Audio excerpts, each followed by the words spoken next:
Eu quero passar uma ferramenta aqui pra galera. Boa, bora Um lá. passo a passo aqui para ajudar vocês a pensar aí no dia a dia de vocês como chegar nesse perfil ideal de cliente. São alguns itens básicos, papel e caneta na mão aí, que vai ajudar vocês a chegar com mais clareza aí no perfil ideal de cliente. E às vezes até mais rápido, né? E às vezes até mais rápido, tá? É um exercício super simples. Óbvio que dá para aprofundar, mas de largada ele já ajuda a ter clareza desse perfil e ajuda a conduzir não só o marketing, mas ajuda a conduzir falando em site sales pré-venda e venda, inclusive tom de script, né? Então olha aí para tua base, olha aí para os teus perfis de cliente, né? Então se eu tô como a gente estava falando aqui do frigorífico, né? Quem é o perfil de mercado do meu frigorífico? A gente viu hoje ali, tem de tudo, né?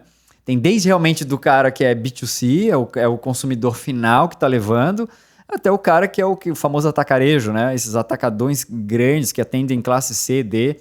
Então, qual é o segmento que mais compra hoje da sua empresa? Então, segmento do mercado. Depois, porte de empresa. A gente está falando normalmente aí de quanto tem de faturamento. Ah, Dani, mas é difícil achar isso? Nem é tão difícil assim. Perguntas na área de pré-venda acabam ajudando a gente a entender se esse cara é ou não nosso perfil ideal de cliente.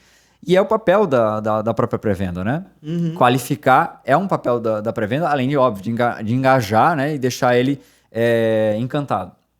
Depois, localização. A gente acabou de falar de um caso aqui de uma fábrica de pré-moldados que faturava super bem, veio a pandemia e ela só atendia numa região muito específica, com um raio muito específico, mas ela pensou, beleza, se eu estou vendendo pouco, se eu ampliar meu raio, o que acontece? Né? Eu sei que se eu ampliar meu raio, eu pego duas regiões que são muito ricas. E acabou que só esse fato de ela entender que a localização dela, ela ampliou o alcance da localização dela, da fábrica dela, e ela acabou tendo mais resultado. Depois, então, vem as dores. A gente acho que não falou nada sobre dores ainda, né? Dores são os problemas. O que você soluciona? Que problemas vocês normalmente solucionam no dia a dia de vocês, né? Que a gente estava falando daquela voz, né? Quando a gente fala, esse possível cliente olha assim, ele está falando para mim. Ah, tá doendo. Né? Então, essa dor é o que o marketing precisa falar. E aqui vem uma questão bem, né? Eu abro um parênteses. A dor, normalmente, a gente vai poder falar um pouquinho mais sobre inconsciência, né? Ou consciência do tempo de compra desse lead, né? Ou desse possível cliente. Aqui é onde normalmente o marketing às vezes perde a mão. Ele acaba falando muito sobre a solução antes. Sim. Não é sobre a solução. Às vezes o cliente nem te conhece ainda. Fala sobre a dor dele. Ele precisa entender que você está falando sobre ele. Né? Você fala bastante disso, né, João? Então se mostrar interessado na dor dele. Cara, você tem essa dor, eu sei o que é tá aí. Seja mais interessado e menos interessante. Boa. Então, dores, elas cabem muito nisso. Aí, aqui tem uma coisa que eu gosto bastante e que serve bastante para o ICP, que é, dentro do Spin Selling, o nosso I, implicação.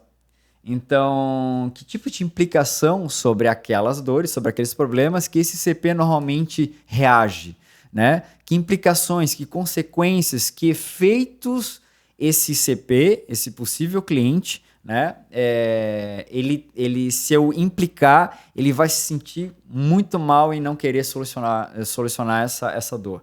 Então, você precisa ter essas implicações mapeadas, você precisa demonstrar para esse perfil ideal de cliente que a consequência, o efeito de ele não resolver essa dor, né? Depois, a gente vem um pouquinho para os apelos, que tem um pouquinho da necessidade de solução, né? Então, que apelos que eu posso mostrar para o meu perfil ideal de cliente que faz sentido ele querer o meu produto? Ah, olha só, sabe essa dor? Se você tivesse feito, então, cara, eu tenho certeza que aqui eu consigo te ajudar assim, assim, assado. Eu preciso ter um mínimo de apelo ali para que ele entenda, né? Ou possíveis cases e tal que você possa ter, que o teu perfil ideal de cliente ele entenda que você vai resolver o problema dele.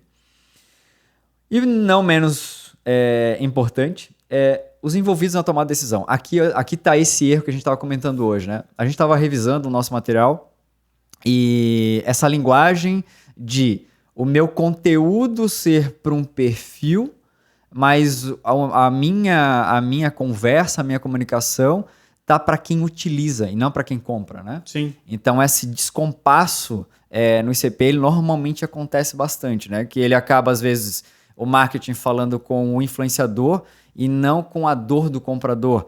Ou vice-versa, né? Ou ele fala com a dor do influenciador, mas não motiva o influenciador a conectar com o patrocinador para que, de fato, os dois estejam conectados com aquela solução. Um exemplo para você entender. Então, você tem um produto que você vende para o dono da empresa, mas quem utiliza é o funcionário. Por exemplo, um CRM de vendas, né?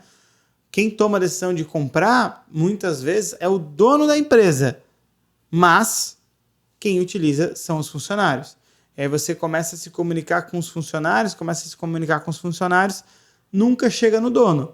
E aí, se você não ajuda esse influenciador, que é o cara que utiliza, a chegar no dono, você não vai vender. Ou melhor, se você não se comunica com o dono, você não vai vender, né? Então, por exemplo, como melhorar as vendas do seu time? Diferente do que melhore as suas vendas, aumente a sua performance em vendas. Um exemplo básico que dá para entender que você está falando com o dono. Então, tem que falar... se você está falando com o dono, para o dono comprar uma ferramenta para o time dele utilizar. Então, tem que falar com o dono, não com o funcionário. Se você falar com o funcionário... Tem que ser numa linguagem que ele entenda que ele... Cara, olha aqui, chefe, tá aqui algo que a gente pode resolver aqui dentro. Tem que ser com essa linguagem de ajudar ele a levar essa informação para frente, né? E não morrer só com o influenciador. Sim. Então, o que a gente vê muito é esse descompasso. Sim. A informação fica no nível só do treinável, ensinável para quem utiliza, mas não com uma informação de venda para ele ajudar. Tipo, cara, a gente precisa disso aqui porque vai ajudar a empresa e vai ajudar todo mundo.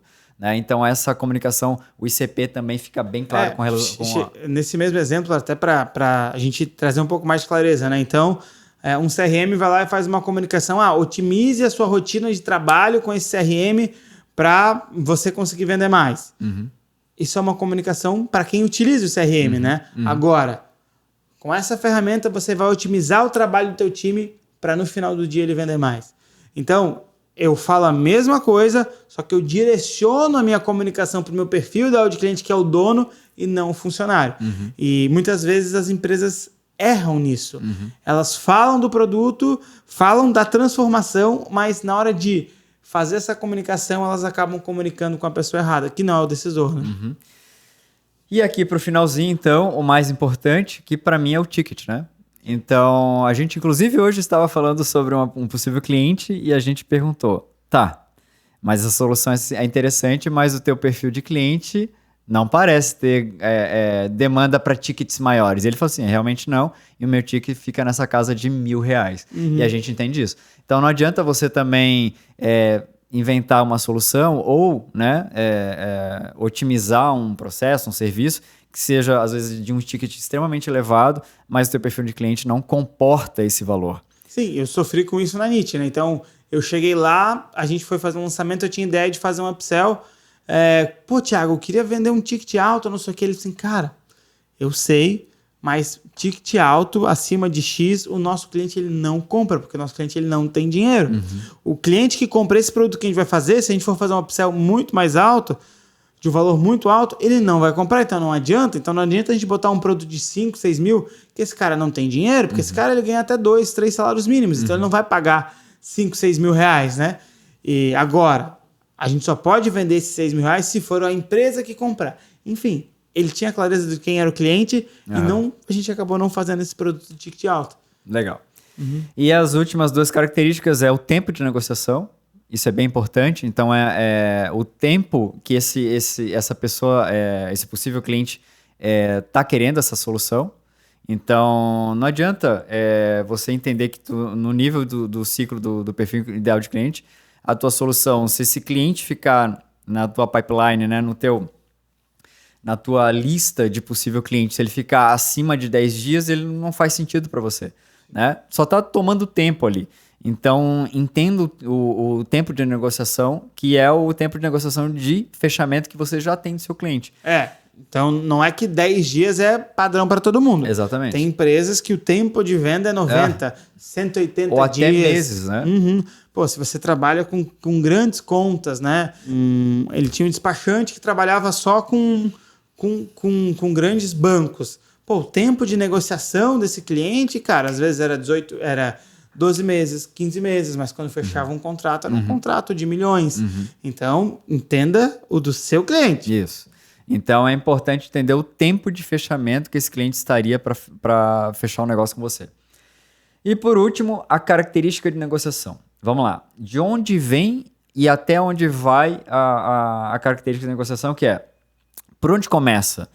Ele começa através da internet, por um lead, depois passa pela pré-venda, depois vai para o fechador, né, que a gente chama de closer, e aí vai para um fechamento de fato da proposta. Qual é o caminho de fato que acontece aí, a característica da negociação? Como tu falou, né? Às vezes num processo desse de 15 meses, 12 meses, tem várias etapas dentro desse processo para que a venda aconteça. Mapeie esse processo, até para você ter clareza de quanto tempo isso gasta.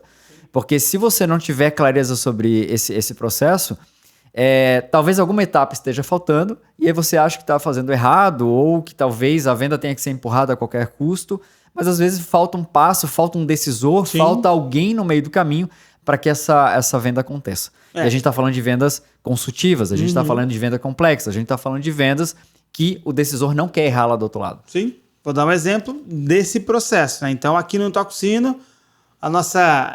como é que é o nome? Como é que tu falou aqui? A característica da negociação, a né? característica de Que é negociação. essa linha de onde começa a venda até o final. Então, a venda começa aqui no podcast, então produção de conteúdo. Depois da produção de conteúdo, a gente vai ter algumas ações de CTA, que é a chamada para ação. Quando a gente faz as ações de CTA, o cliente levanta a mão. Levantou a mão, deixou o contato dele, a gente entra em contato, pré-venda e depois venda. Então, são 4 etapas. Não tem uma demonstração, não tem. Agora, por exemplo, a gente tem lá o Bion. O Bion é uma empresa que a gente trabalha. É algo muito parecido. Então, gerou conteúdo, o cara levantou a mão, pré-venda, venda, e tem uma última etapa que muitas vezes é demonstração do produto. O João Vitor lá da Caimã gerou conteúdo, que ele também está fazendo inbound, levantou a mão, pré-venda, venda, demonstração ou visita técnica, elaboração da proposta e fechamento. Então, cada empresa tem a sua característica de venda. Então, mapeie a sua. É bem importante para saber o tempo, para saber o que você espera de cada etapa, para saber tempo de follow-up, tempo de fechamento. É bem importante. É isso, João. Assim, isso, são essas etapas aqui e isso é importante para o ICP e por isso que o ICP ele bebe da fonte dos clientes que as pessoas têm, né? Que as empresas têm. Exatamente. Não dá para construir isso que a gente está falando simplesmente no achismo, né? Dá para tirar alguma coisa, mas tem outras ferramentas melhores do que essa. Sim. Essa aqui é, de fato, o perfil ideal de cliente. Olhe para sua base, olhe para os seus potenciais clientes, olhe para os seus melhores clientes e segue a ferramenta.